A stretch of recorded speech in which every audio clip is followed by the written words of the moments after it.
This is VSiN, the sports betting network.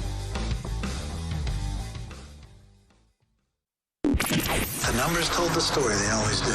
It's one of those idiots who believe in analytics. This is a numbers game with Gil Alexander on VSiN. Good Monday morning to you. It is a numbers game at VSiN, the sports betting network, VSiN.com, Game Plus, iHeart Radio, YouTube TV, Sirius XM channel 158. Gil Alexander, Kelly Bidlin. Hey, Circa Resort Casino, downtown Las Vegas, where we come from, where we broadcast from, not where we come from. That's You right. You understand what I mean? Yeah. On the show today. We come from the streets. First of all, okay. Kelly comes from the mean streets of South Florida. That's right. On the show today, Wes Reynolds, Adam Burke, both will join us, as well as Paul Sporer. Yes, taking time off from beating 14-year-old kids in video games across the world. He'll join us, talk Major League Baseball with us. Paul Sporer from Fangraphs. Maybe he'll do both at the same time. Looking forward to that. Yeah, or maybe he'll do both. We'll talk a whole bunch of stuff today. We've got to talk golf, got to talk Indian Wells. What a day yesterday with the drama. We will get into all that. NFL trades. Legal tampering begins. Kelly Bidlin. Let's go. It's an oxymoron. It's like guest host, jumbo shrimp, sweet science. I don't know if sweet science is I do what. enjoy jumbo shrimp, though. Yeah. Yeah. Nice tiger shrimp. Yeah. Legal tampering, oxymoron. So we have a couple trades in the NFL we'll get to. Minka Fitzpatrick is moving. Sean Gary is moving. We'll get into all that. I want to start with college basketball, though, because obviously small conference tournaments in full effect. Some have already ended. We have automatic bids, AUT-O-Matic. 6 are in. Obviously, the power conferences begin tomorrow, so this is just regular season over. This is the greatest time of year in college basketball. As far as the bids that are in already, these teams automatic bids in the big dance, which begins next week, 10 days away. Can you believe that? Atlantic Sun, Queens College, Charlotte, North Carolina. They get in as the Atlantic Sun automatic bid. They win the Atlantic Sun tournament as a 4-1 pre-flop shot in the A-Sun tournament. Austin P and Central Arkansas were shorter. Queens and North Carolina, in their 4th year of transition, their 1st year of eligibility, they get in. Okay. That ridiculous rule that requires only your eligibility, only being eligible for the big dance on the 4th year of transferring up. That's how long it is? It's 4 years? Transitioning, not transferring, pardon me. Transitioning. I'm kind of getting tired of getting angry about this topic. I didn't remember it being 4 years. On the 4th year, you may advance. I thought it was like the first year you had to sit out or something. Oh, no. Jeez. Well, I'll come up with another one here coming up. So Queens, North Carolina is in it as the A-Sun tournament winner. Big South favorite got their high point. They were minus 160 pre-flop in the Big South. Missouri Valley, Northern Iowa is a plus 475 pre-flop shot, gets in there. Belmont was the short shot in that tournament at plus 155, but it is Northern Iowa that gets in there from the Missouri Valley. Northeast Conference, this is where the eligibility thing becomes big. Long Island already in. Not because they've won the tournament, but because Mercyhurst, their opponent, is ineligible. Because they're still in the window. There we go. That was the one I didn't know last week. This really is a stupid rule. Yeah. So stupid. You got to wait 4 years. Seriously. So, Long Island in. Out of the Northeast, Ohio Valley, Tennessee State was the short shot at plus 220. They're in. And in the Summit League last night, North Dakota State at plus 140 gets in as slightly the second shot. St. Thomas, Minnesota was plus 135 pre-flop, but basically North Dakota State was a co-favorite in that tournament. Tonight, we have 2 more auto bids that will be decided in the Southern Conference. East Tennessee State, Kelly, with the short shot in that tournament, plus 185 pre-flop, going up against Furman, who's plus 425 pre-flop. That's in Asheville, North Carolina. That will determine a 7th automatic bid. And then in the Sun Belt tonight, that's where the drama is. Do we have anybody out there? Is anybody? Did any of y'all take Georgia Southern before this tournament? Oh. Troy versus Georgia Southern today in Pensacola, Florida. The 10 seed. Troy was the short shot at plus 170. You know what Georgia Southern was pre-flop to win this tournament? Nah. They're 1 game away. No idea. 300 to 1. Yeah, I just looked out and saw a 10 next to him, so yeah. Only Louisiana, Georgia State, and Louisiana Monroe were longer at 500 to 1, 500 to 1, and 1,000 to 1. What was Troy? Do you have that in front of you? Plus 170. They were the short shot. I mean, this is only a 6.5-point game tonight. Okay. Georgia Southern 300 to 1. Do we have anybody come on air and said anything about them? I don't think so. No. We had a lot of Charleston Southern, but we didn't have any Georgia Southern. Tomorrow, Coastal gets decided. Horizon, Metro Atlantic between Siena and Merrimack, the two short shots, gets decided, as does the West Coast Conference. Later this week, Big Sky, Patriot League, which is going to be BU, Boston against Lehigh.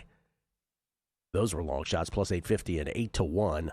Southland and America East. Tonight, the Southwest Conference begins. Tomorrow, ACC, Big 12, Big 10, Conference USA. Wednesday, American, Atlantic 10, Big East, Big West, MEAC, Mountain West, SEC, and the WAC begin.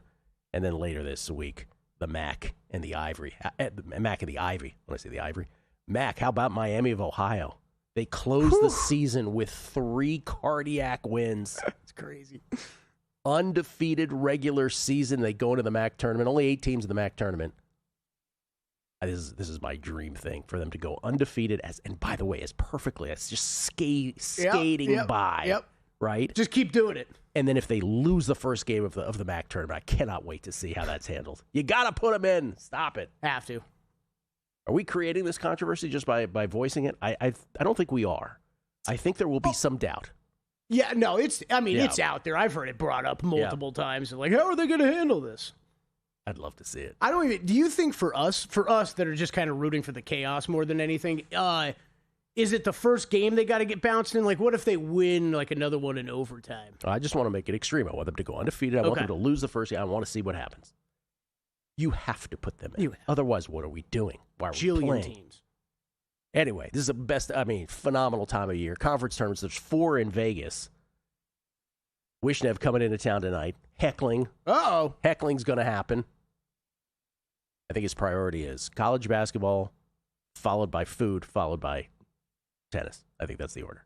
Okay, as far as the Formula 4.0. Oh, Formula 4.0. I think we've got a special introduction for you. Oh, yeah. Oh.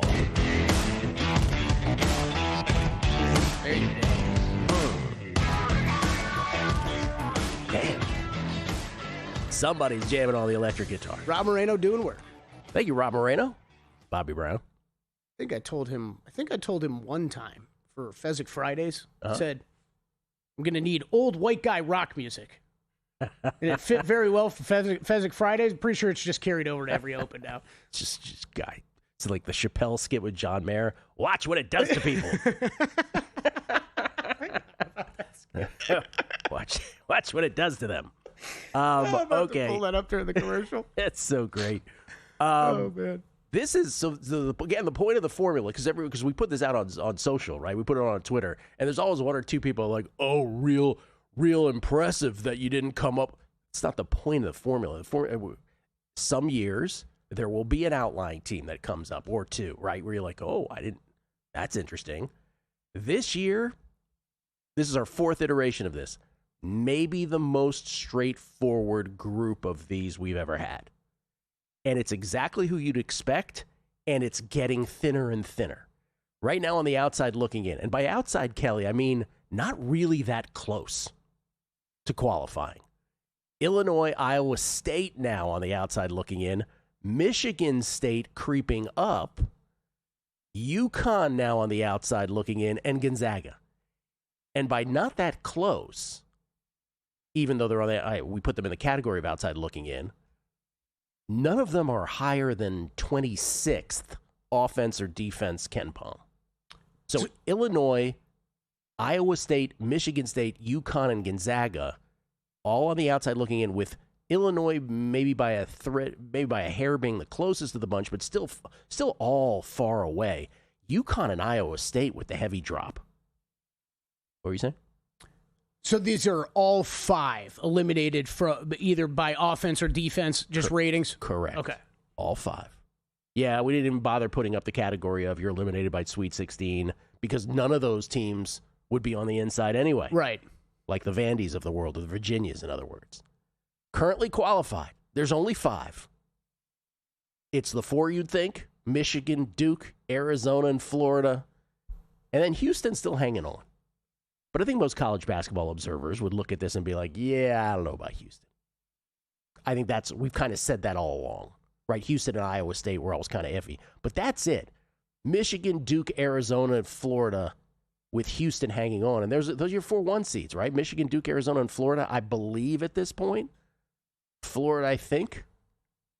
Yeah, Florida's kind of on that. I mean, these four are they're just so elite in terms of just all kinds of things, net ratings and that sort of thing as well. Have you seen a prop yet for like those four versus the field?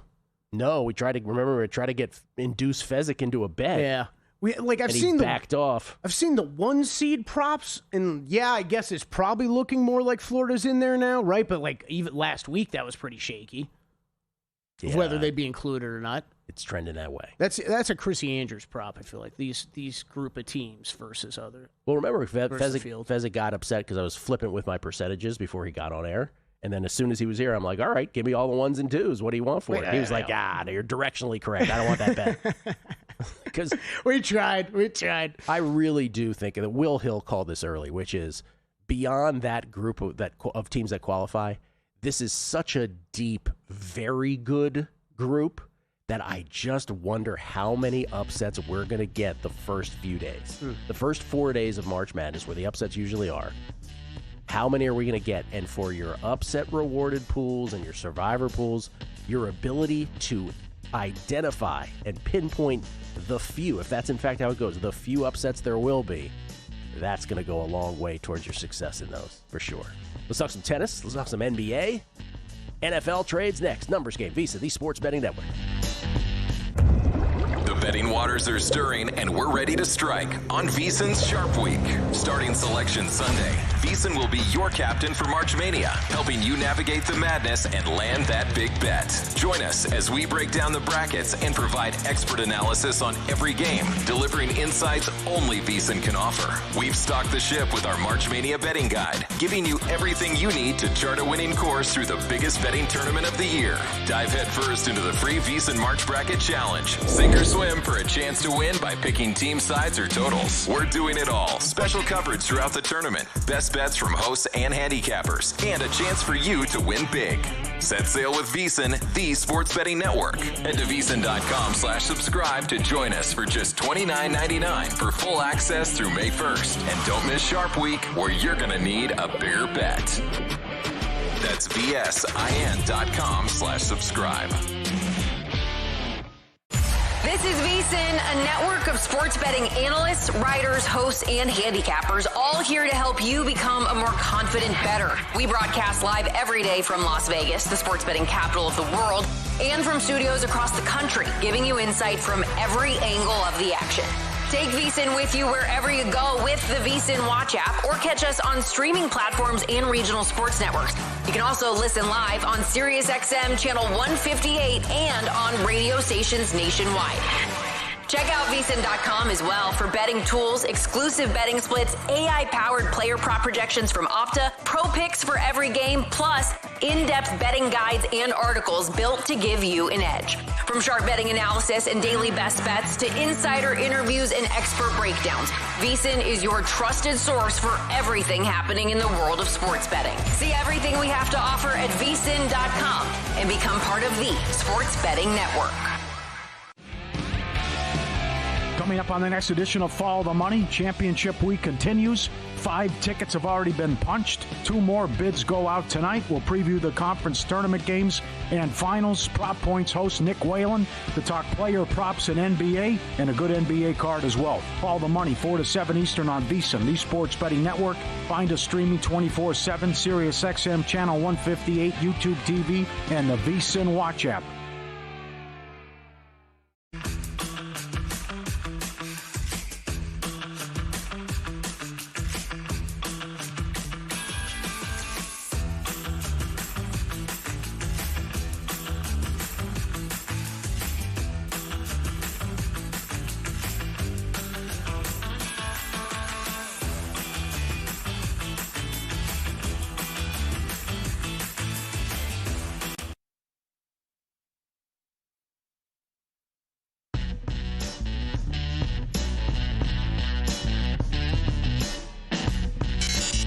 Game on VSiN, the sports betting network. A numbers game brought to you by ProphetX. And right now, March Madness can take you anywhere in the world. King of March is ProphetX's tournament contest where free trips worth up to $10,000 are up for grabs. Listen to this. Win 10 pregame spreads or totals across the 67 tournament games and hit your volume goal to get entered.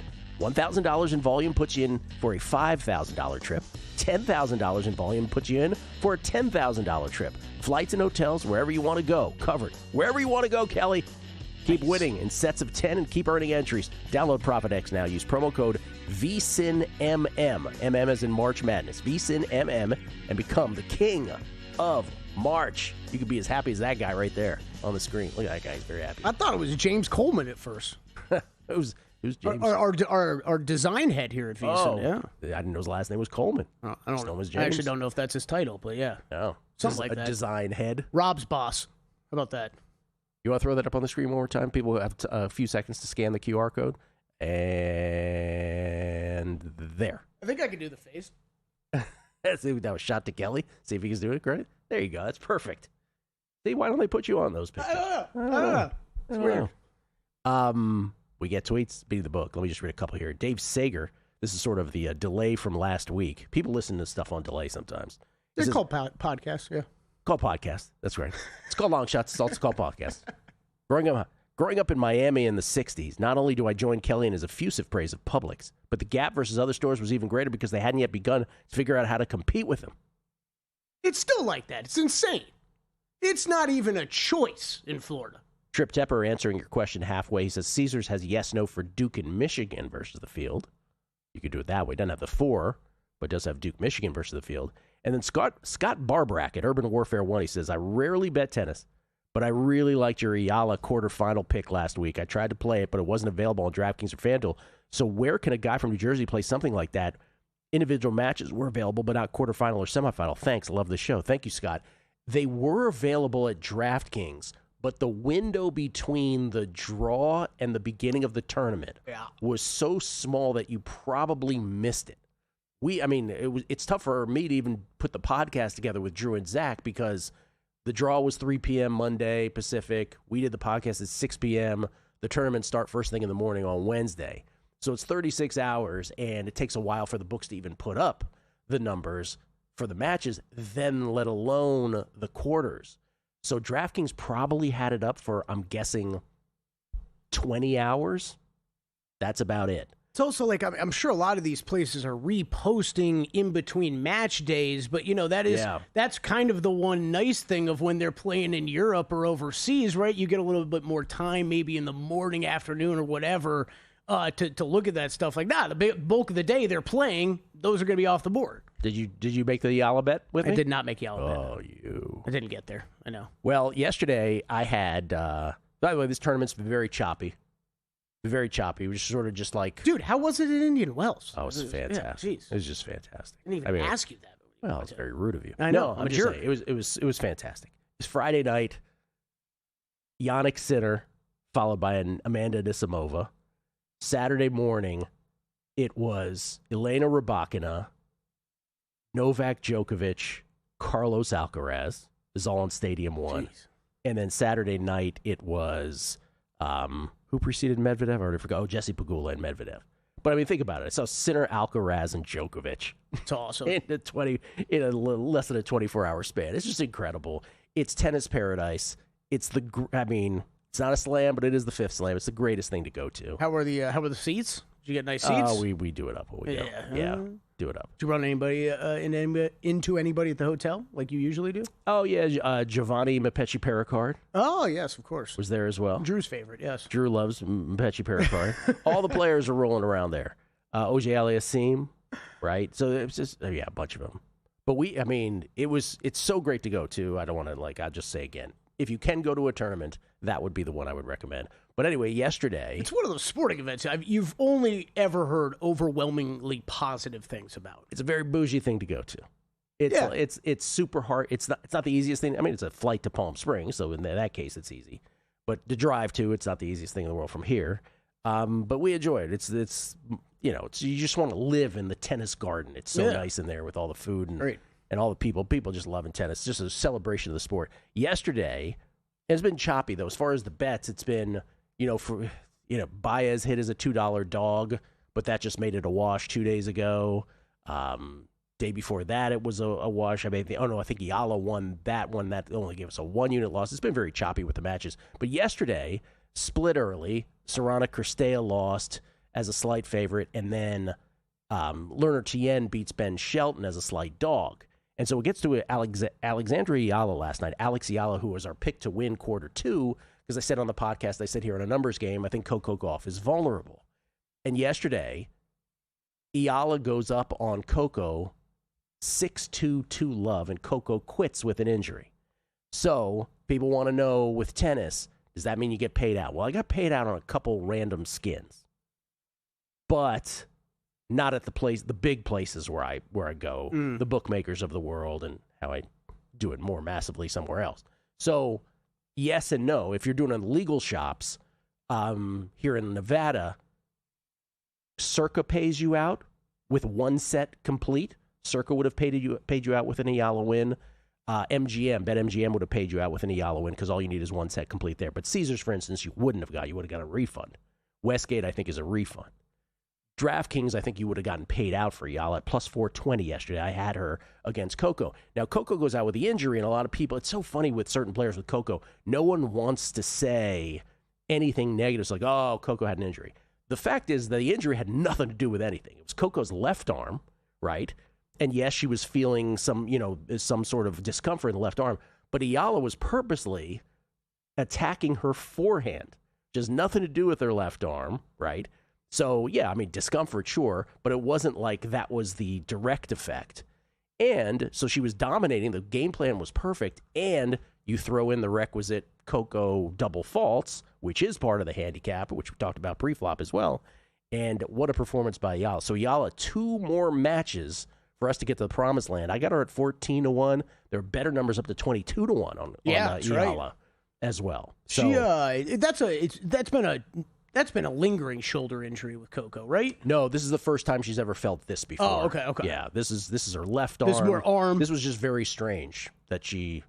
And I just knew, I was like, how are we not going to get paid with this and watch this happen, right? And I know you've been attacking. It feels like you've been attacking Coco heavy here for the past 6-7 months. This is the year though of Musetti a set away from cashing our quarter future at the Australian Open. He pulls out with an injury. Now this one, it's like plus 420. Oh, we're not going to get paid everywhere on that. Great, dude. I felt like I was. I don't even know if we talked about this on Friday, but it's like I felt like I was involved in one of your just tennis tournaments with all the WDs. I got killed by WDs at golf this week. Yeah, absolutely killed.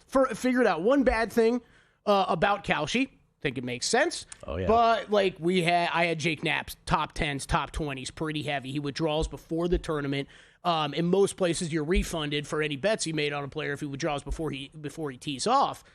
Well, Kalshi, I guess if I had sat and thought about it, how would they grade this stuff? It's a prediction market. Very simple. Yes or no, will they finish in the top 10 or top 20? In finish in the top 10, top 20. So, thanks. There's your money. Yeah, see ya. That's the downside. And then I had Rory and one-and-done pools outright for the tournament Saturday. He's, see ya. Out of here. Withdraw. I literally at one point, I almost texted you, but I knew you were watching tennis. I was like, what is going on? This is like a guild tennis tournament where I'm like, my bets are just off the board. I didn't even have a chance. It's super frustrating, man. Oh, it's like killer. You can only take so many of them after a while. You're just like, is this someone trying to tell me something? It's brutal. Yeah. It's brutal. I had a lot of people, I know a lot of listeners too, DMing me like Rory one and dones. It was set up so perfect for this tournament. And you just get nothing. It kills your season.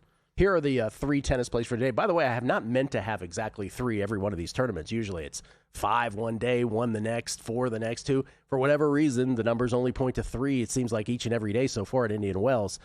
Today, 1 on the men's side, 2 on the ladies' side. On the men's side, Valentin Vachereau, plus 140 versus Casper Ruud. Vachereau, who came out of nowhere to win Shanghai last year. Arthur Rinderknecht's cousin, by the way. Valentin Vachereau's hardcore numbers are great. I think he dictates here. Plus 140 versus Casper Ruud. These were all given out to subscribers last night at VSiN.com/picks. On the ladies' side, Belinda Bencic, our girl, minus 120 versus Elise Mertens. And Sonia Kartal That's Cartal. So Nate Cartal, plus 152 versus Maddie Keys. This has never been Maddie Keys' tournament. The surface too slow for her ideal liking. So Cartal, love her hardcourt numbers. Vachereau, Bencic, Cartal. Those are your 3 plays at Indian Wells, which, again, is tennis paradise. I recommend everybody going once in their life. Did we hit Bencic quarter last year at Indian Wells? Another tournament then. I don't remember which tournament it was, but we did have Bencic. I remember Bencic a couple quarters last year. Yeah. All right, let's go, Alex Ayala. Let's get there. 2 more matches. Come on now. By the way, Jovic lost in the first round in one of our other long shot quarter plays. She had 3 match points and gacked them all. Yeah, that happened. NFL, NBA, Wes Reynolds on the other side. It's a numbers game at VSiN, the Sports Betting Network. College hoops is heating up, and the best betting stretch of the year is almost here. You can get VSiN Pro through May 1st for just $29.99. You'll get daily picks from our hosts and guests, real-time betting splits, AI-powered prop tools, and matchup analysis, plus 24/7 access to shows on the VSiN Watch app. Don't miss our March Mania betting guide, key trends, bracket strategies, and best bets from VSiN's top analysts. Go to VSiN.com/subscribe to sign up today and join us on the Sports Betting Network. Laptop or phone, couch or sportsbook, VSiN goes where you go. Wherever you watch VSiN, the experience stays seamless. Live shows, replays, and sports-specific clips all at your fingertips. VSiN Watch puts you in the driver's seat. Available in Roku, Samsung, Amazon, iOS, Android, app stores, or get it direct from the source at VSiN.com. Download VSiN Watch today on your favorite app store and join us on the Sports Betting Network.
This is VSiN, the Sports Betting Network.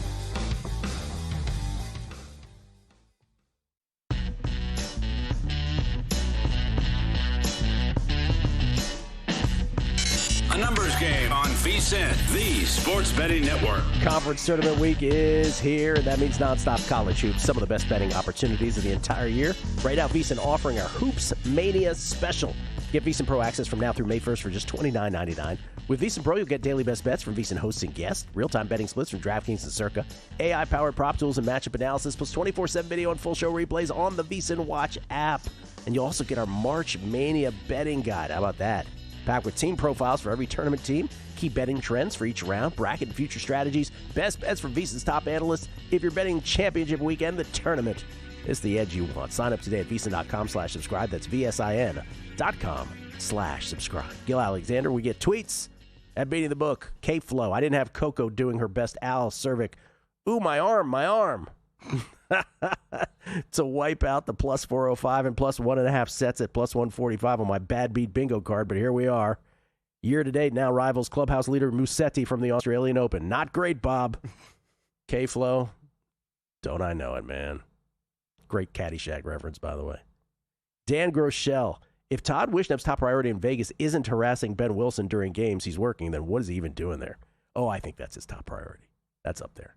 Paulie 68, 20 minutes in and still no mention of the game of the year in the NHL between Buffalo and Tampa last night. 15 goals with Buffalo winning 8-7 in over 100 minutes in penalties, including 5 fights. Shame on you guys. LOL, he says. Damn. Well, yeah, there's that too. Tronsky, John Osher. I was on Ayala yesterday too, was attacking it live in-game while she was still plus money. Bet365 voided them all except for one smaller one I had pre-flop that they, quote, settled as a win as a gesture of goodwill, unquote. Give me a break. Why not the others? Hashtag losers, he says. Wait, what? They graded all losers and they graded one a winner and actually wrote that? They let him have the pre-flop one and they said, this is, we're being benevolent, basically, is what they were saying.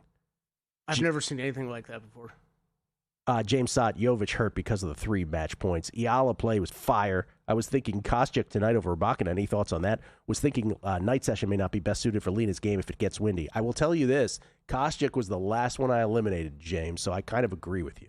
Like, I lean Kostyuk, but it was just not quite enough for me to pull the trigger on that. And then Steve, Wilmo bets everything about the NCAA is akin to the Wild Wild West at the moment, yet they make a school wait 4 years to make the big dance ridiculous.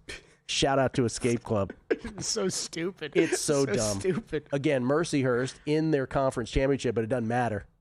They're not eligible. And Queens, in their first year of eligibility, gets in from the A-Sun because it was year 4. Finally, they were eligible in the transition. I think that's well said, too, right? Like, in an era now where 1 year you can overhaul your entire roster, but like, you can't go to a championship or tournament. Makes sense. Makes sense. Yeah. Want some NFL news here this morning? Quick, yeah. Mm-hmm. Dolphins did it, man. See you later, Tua.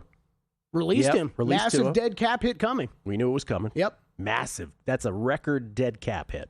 90 mil, right? Over 2 years. It's going to be $99.2 million. Over 2 years. That'll be spread out over 2 years. Woo. And then we've got Rashawn Gary heading to the Cowboys. That would be a 4th-round pick for next year, heading back to the Packers, so the Cowboys making moves. And then Minkah Fitzpatrick traded to the New York Jets here this morning. Yeah, Minkah Fitzpatrick ends up having a peripatetic career. Just all over the place. Kind of feels like he's a really good journeyman in the end. Now he's 7th rounder. Now he's a New York Jetropolitan for a 7th-round pick in this year's draft. As you said, Rashawn Gary for a mid-round to late-round pick next year.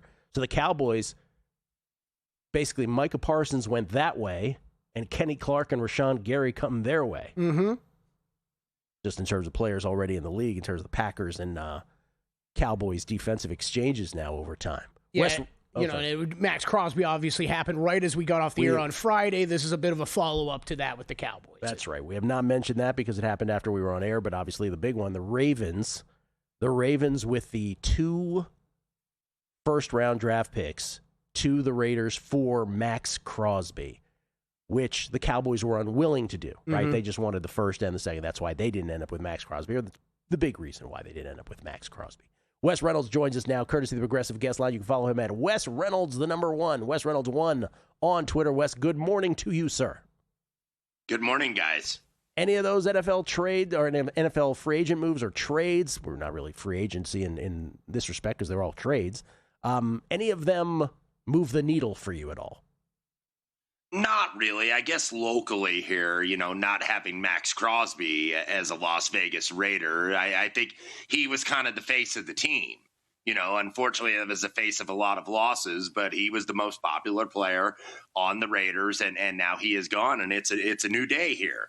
It's going to be a new day with Fernando Mendoza likely being drafted number 1 by the Raiders. So this is kind of turning the page a little bit on the last several years, which probably isn't a bad thing, but it kind of stinks for the fans because the Raiders are still really new here in Las Vegas. So you do get kind of attached to kind of the face of the team, like Max Crosby, and now he is with Baltimore. So that was the only one that kind of stood out to me. It's not really a market mover, I would say, though. Crosby, the Patriots considered Crosby apparently, and reports are that Tom Brady had something to do with him not going in that direction under the guise of, we didn't want to send him to this team we didn't want to make the Patriots better. I suppose you could have said that about any number of teams. Do you find the Brady Patriots thing, just a little sports talk radio here, do you find that a little weird, especially during the Super Bowl when he wouldn't commit to saying he would root for the Patriots? Do you find all of this a little odd?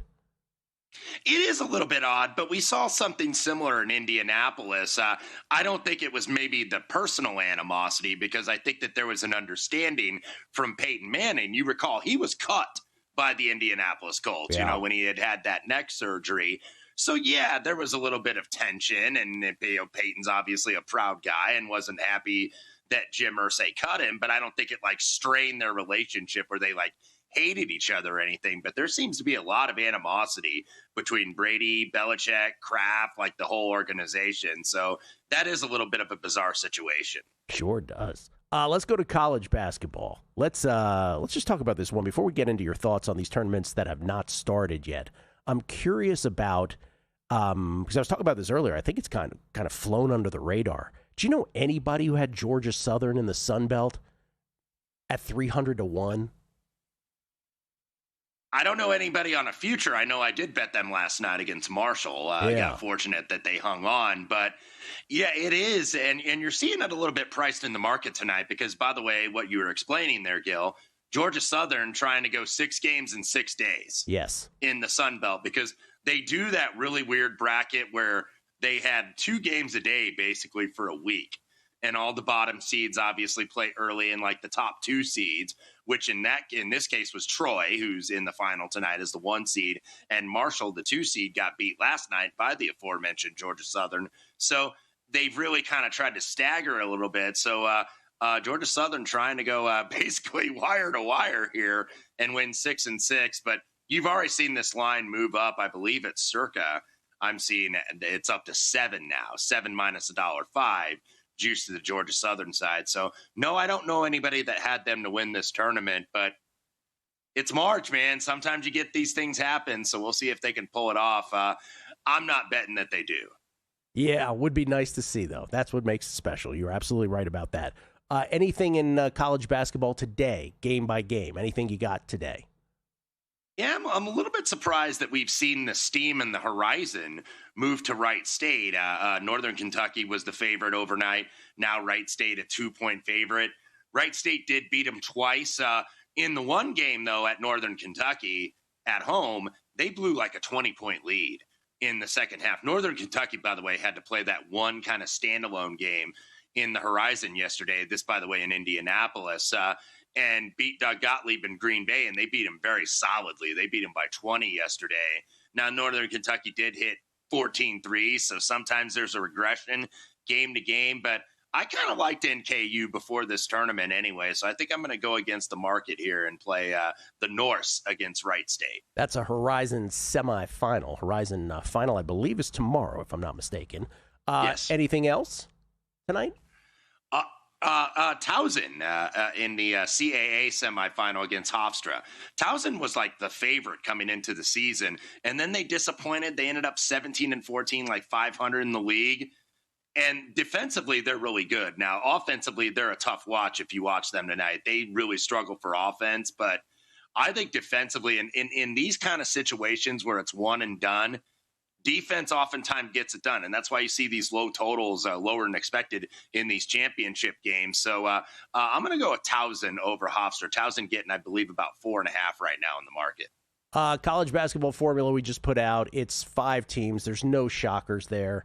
Do you believe the national championship comes from that group, Wes, which is Michigan, Duke, Arizona, Florida, or Houston? More than likely, I think. And I power rate, by the way, Duke number 1. And I believe I was reading this morning, they're like the top-rated team in the history of Ken Pom. Yeah. So they're a wagon right now, and especially defensively. This is the best Duke defensive team that we've seen in many years down there. Those top 4 are super, historically highly ranked over at Ken Pom. We'll come back. Wes's thoughts on the conference tournaments that have not begun yet. Oh, boy. All week long. Wes Reynolds joining us again on a numbers game at VSiN, the Sports Betting Network. Time. There's nothing more valuable. It's what drives everyone to make the most of every moment. We celebrate living large in the now.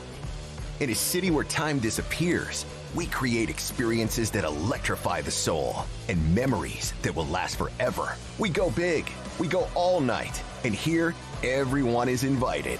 So get loose and get loud. This is Circa. You'll have the time of your life. Prop Points takes you to the intersection of prop betting and fantasy sports with hosts Jeff Erickson and Nick Whalen of RotoWire. He's the one that's the trendiest. He's the one that's going the earliest of the 3, and in some leagues I've seen him go as early as the 2nd round. The one thing that stood out to me here is, value-wise, I would take a look at Dorian Finney-Smith over 2.5 boards. They'll help you find the connection between the two and give you expert advice on how to capitalize when a number is too good to pass up. Prop Points every weekday at 1 p.m. Eastern, only on VSiN.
Game on VSiN, the Sports Betting Network. Numbers Game brought to you by ProphetX. Forget the bracket. ProphetX is taking March Madness to a whole nother level with King of March. Win 10 pregame spreads or totals across the 67 tournament games. Hit your volume goal, and you've entered to win a free trip of your choice. You'll be entered to win a free trip of your choice. Hit $1,000 in volume, you're in for a $5,000 trip. Hit $10,000 and you're in for a $10,000 trip. Flights, hotels, wherever you want to go, covered. Every additional 10 wins earns you another entry. Download ProphetX, create your account, use promo code VSiNMM, as in March Madness. VSiNMM, win 10, hit the volume, earn your shot. Only at ProphetX. Scan that QR code for more. Look at that guy on screen. Now look at Kelly. Watch this. Wow. Oh, if you go, you're angling the other direction. Oh, you can stop smiling now. Well done. That's great. Well done. Great graphic. We love the Prophet, guys. We do. Wes Reynolds joins us once again, kind enough to join us for a second segment. Wes, we were talking about something off air, which I alluded to earlier on the show, so I'm really curious your thoughts on this, which is, I was saying earlier, okay, you've got that super top group that we can expect a championship from. 4 or 5 teams, right, if you buy into Houston being the 5th. Then we have this year in college basketball where there's a lot of very goods in a way that I don't think I'm being prisoner of the moment. We said this for a while now. It's a bunch of very goods, and so there's a really strong top seeds. Remember last year, no 13s through 16 had an upset in the big dance. You were just quoting an ATS stat from last year's dance. What was that? Well, and I want to give credit to David Purdom over at ESPN. Kind of knew this subconsciously, but then when it gets laid out for you, as he did in a tweet this morning, because I believe he wrote a piece of asking, is the NIL killing the upset in the NCAA tournament? And if you go by last year, you could certainly say the answer is unequivocally yes, because last year's tournament, only 13 outright underdog wins, tied for the fewest in the field since it expanded to 64 teams in 1985. And you're just not seeing these small these small conferences win here. I think, then he also goes on further to say only 29 small conference teams beat teams from power conferences this season. That was about a 59% decrease from the 2021-2022 season. So, and I think we've talked about it a little bit just off and on, Gil.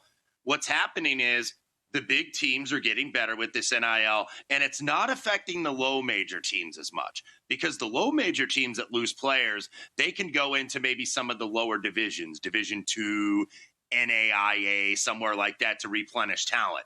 Who really gets squeezed in college basketball is the middle. The true mid-majors, the teams that are like, 75 to 150 or 200 in the Ken Pom, because A, they're getting their talent plucked by the top programs in the Power 5 conferences, but they're also not able to schedule those teams. A team like a Belmont in the Missouri Valley, or even a team Miami of Ohio, is certainly going to be discussed throughout the week. If they don't win their conference tournament, are they going to get in as an at-large? And I think they absolutely should, and I think they absolutely will.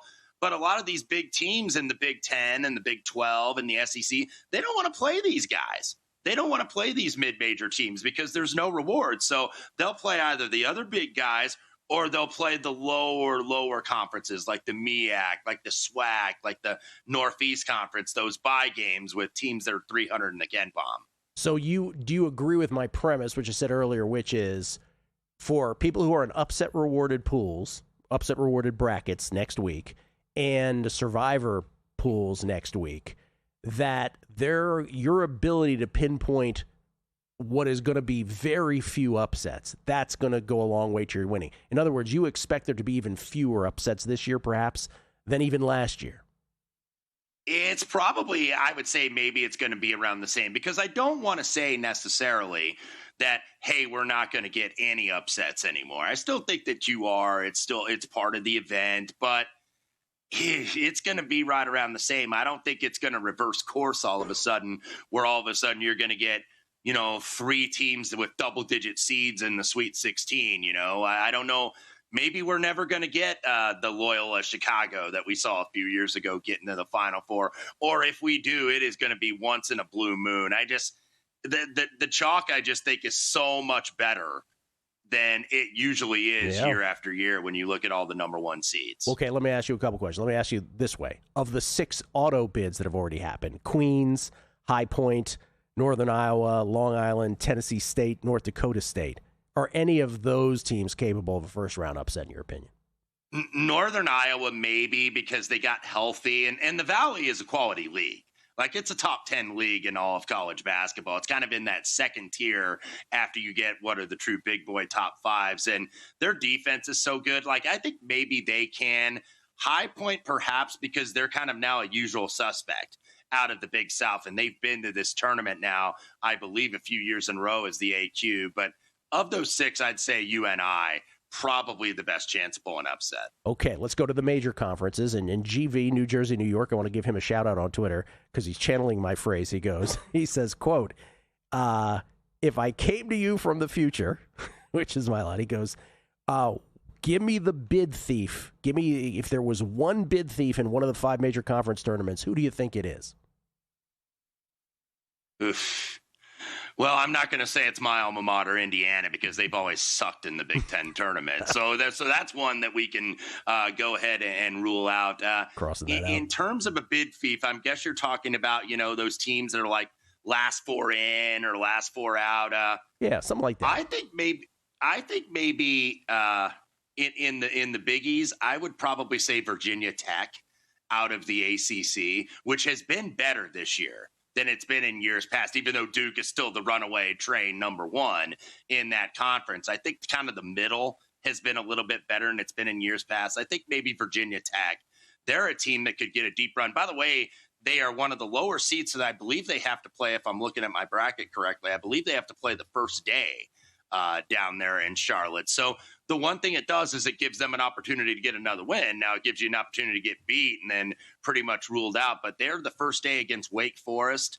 And if they get through that, I think they could pull the upset over Clemson and then get a North Carolina team in the quarters that all of a sudden now is without Caleb Wilson, who's a top 5 lottery pick for the rest of the season. Okay, where are the bets? If we go conference by conference, or I'll just throw it out to you. Which conference do you feel like there is a bet of value somewhere? And some will be chalky, we understand, but where might the sexier ones and the less sexy ones be?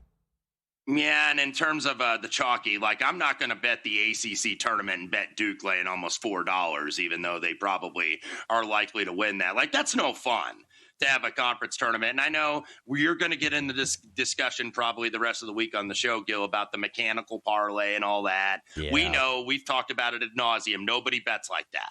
Nobody bets that way. The math, I'm sure, works out a little bit better if you do it. But, that's going to be a discussion that's going to wear us out, I think, seeing that on social all week. But in terms of the Big 12, I'd look maybe at Houston at 2-1, and that's the second choice. But I like them in the opposite end of the draw because they don't get Iowa State and they wouldn't get Arizona until the final. And you get a Kansas team that's, been up and down, dealt with injuries. Is Peterson going to play? Is he not going to play?